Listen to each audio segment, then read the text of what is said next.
Hey, everybody, welcome back to Lettermen Row. I am Austin Ward. That's Jeremy Birmingham and Spencer Holbrook joining me. It's a practice report again, brought to you by Buyers Auto. The Buckeyes still can't get up to a full 20-hour work week until, I believe, Monday, and the pads are going to go on September 30th. But the Buckeyes have been working out. They know that they're going to get to play next month. And Justin Fields and Jonathon Cooper met with the media on Friday morning to provide some updates. Berm, we didn't obviously see a practice, but it sounds like the Buckeyes are working extremely hard, and the motivation level has gone like this. Yeah, I mean, it's crazy how that happens. You figure out you have something to play for and something to work for, and then all of a sudden the energy level picks back up. Everybody starts to get a little more amped up and excited, and you can hear it in their voices. Those guys understand that they're being given an opportunity to make something truly special happen. And I don't think that they're going to do anything that puts that in jeopardy. Spencer, what was your number one takeaway from those two captains? I fear whoever plays Ohio State first. I mean, this team is motivated. It's ready. It really wants to just kick somebody's teeth in. And I think you're going to see that right off the bat, week one. Like, this team is going to come out focused, motivated, willing to do whatever it takes to get to the college football playoff. I think, but the main thing that I took away was they understand that they only have 9 chances, and so they're not going to let up on anyone. They have to prove they're one of the 4 best teams, because they can't get into an argument of 11-0 versus 9-0, 8-0 or 7-0 versus 10-0. Like, they're going to be kicking teeth in because they have to prove that they're one of the 4 best teams.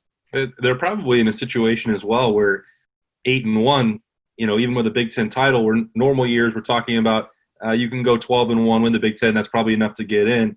In this unique year, if Georgia and Alabama both play 10 times plus and have those wins, that's going to be a much tougher argument.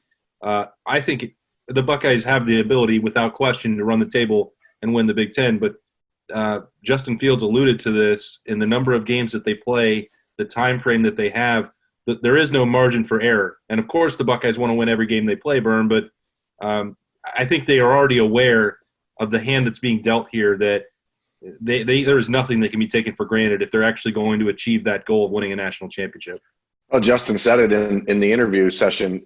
If someone tests positive for COVID, they're out for 3 weeks. You may as well not come back. I mean, at that point, you're putting yourself and your whole team in jeopardy. So you hope that the guys on the team are understanding how serious that is. And you feel a little bit for the young guys who come into Ohio State, of all places, and part of college is living a college life, and they're not going to get that opportunity to do that this season, and who knows when it gets back to normal. But it seems like with the leadership on the team, what you saw to Jonathon Cooper in that now kind of famous video where he was speaking to the team before practice last month about you got to make these sacrifices, and the sacrifices now even have to be greater because you're not going to have 12 games to put everything together. It's 9 games. It's 9 games in a row.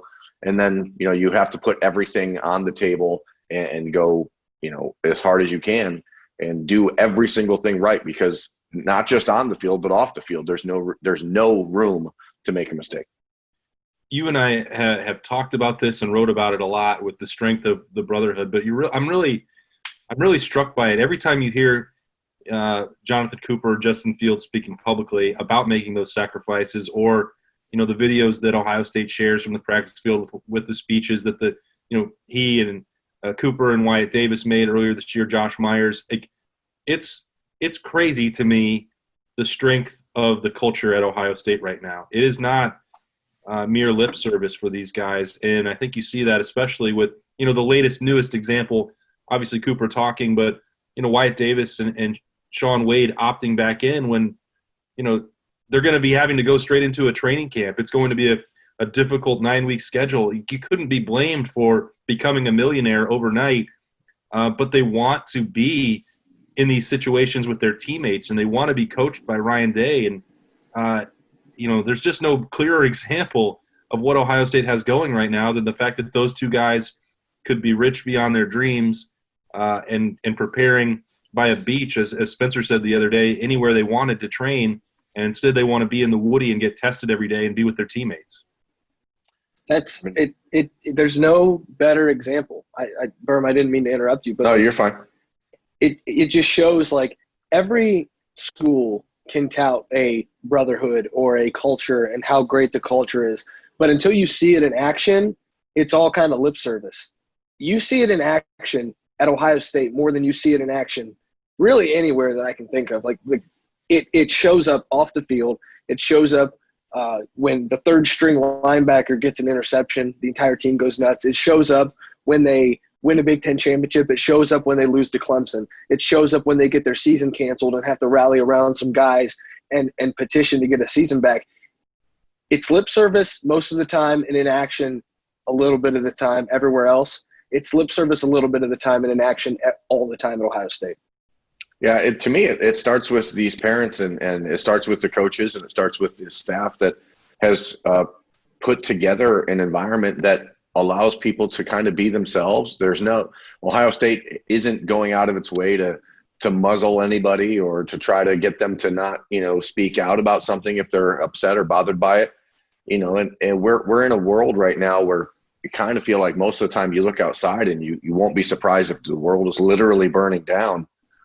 These guys, that bunker mentality, and that's a credit to Urban Meyer for what he brought in, a decade ago, was the idea that you're part of something very special in your individual position units. And how does that then translate to the whole team? And Justin Fields talked about it today. Like he's now getting close to everyone on the defense because who else do you have? I mean, you're in this position and your success depends wholly on whether or not the guy that's playing next to you is doing what he needs to do for you. And it's a powerful motivator. And maybe it's because we cover Ohio State and we don't always see it anywhere else, but it certainly has become a trademark of the Buckeyes program, and more so than ever in the last few years because they've been under constant attack from outside forces that could have, I don't mean to sound, outside forces, whatever. But there's been tons of things that have happened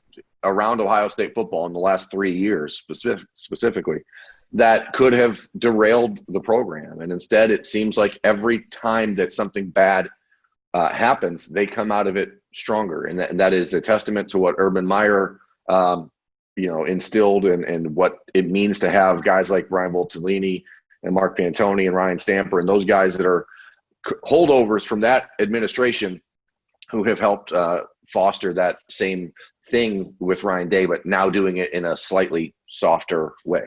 Well, and to your point, the fact that there was all this uncertainty a week ago right now, you had Wyatt Davis basically at this exact time declaring for the NFL draft.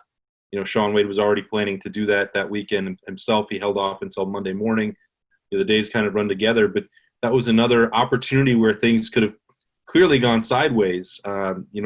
Spencer and I talked about what might happen in the secondary if you take Sean Wade out and suddenly Cameron Brown, Sevyn Banks have to be primary guys, and Marcus Williamson, somebody, Byrne, that you've talked about a lot, might be starting in the slot, and that's a big jump forward. You take Wyatt Davis out of the equation, you've got an All-American and an all-decade Big Ten performer, and now you're going to throw Matthew Jones or Enoch Vamahi in there without much experience. That's a big deal, and things could have been a major setback. And then all of a sudden, as you say, they emerge on the other side in better shape. Well, they replaced Wyatt Davis with Wyatt Davis, and they replaced Sean Wade with Sean Wade. Like, you can't do any better than that, and it's remarkable that Ohio State has been able to manage that. It's a rising tide lifts all boats type of situation in the Big Ten, and it has been since Urban Meyer was hired. But you see now, because of what Wyatt Davis and Sean Wade have done in the last few days, now you see Rashad Bateman at Minnesota trying to do the same thing. You see Jalen Mayfield at Michigan's trying to do the same thing. You see Rondale Moore talking about it. All of a sudden, these guys are realizing, like, oh, crap, maybe what they're doing at Ohio State is working for this reason, because these guys actually put their teammates first. And you start to see I'm sure other coaches are going, why don't we have that in our locker room? Right. And so now they're trying to be like, hey, they're doing it. Do they love football more than you? Do they love their teammates more than you? I mean, I guess looks like it. I guess the answer is yes, but I mean, we'll see. But the thing about that, Berm, is, and I guess this goes back to the culture. If you try to imitate the culture, if you try and replicate it anywhere else, it just doesn't work.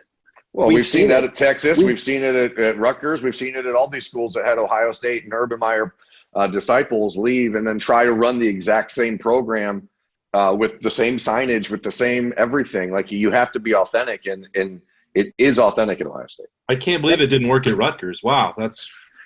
But that we'll find out if it works the second time. That's my point, though. When you try and imitate what Ohio State does, it just doesn't work, and that shows you how special it is. Because if something's good, you can imitate it. If something's special, you can't imitate that.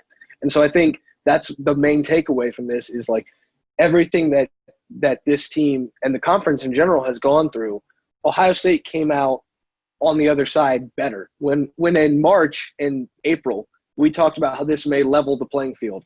It widened the gap. And then on October 24th, when they kick off finally, it didn't. This entire process did nothing but widen that gap. And I think that's a testament to what Ohio State has. All right, 1 month to go, about 12 days until Ohio State is going to put on the full pads and start hitting again. They haven't done that really since the Fiesta Bowl, thanks to the short-circuited spring camp, just a couple workouts back in March. So obviously the Buckeyes are looking forward to that, and we're looking forward to maybe if we don't see any practices, still talking to more Buckeyes to get back in the flow here with some practice reports brought to you by Byers Auto, and then maybe getting forward to looking back out to cover a game, get in a press box, have Berm on the sideline taking photos, maybe a sense of normalcy, who knows, in about a month to go. But that's Berm, Spencer Holbrook. I'm Austin Ward. This has been a practice report brought to you by Byers Auto. Stay with us at lettermenrow.com for full coverage of the Buckeyes.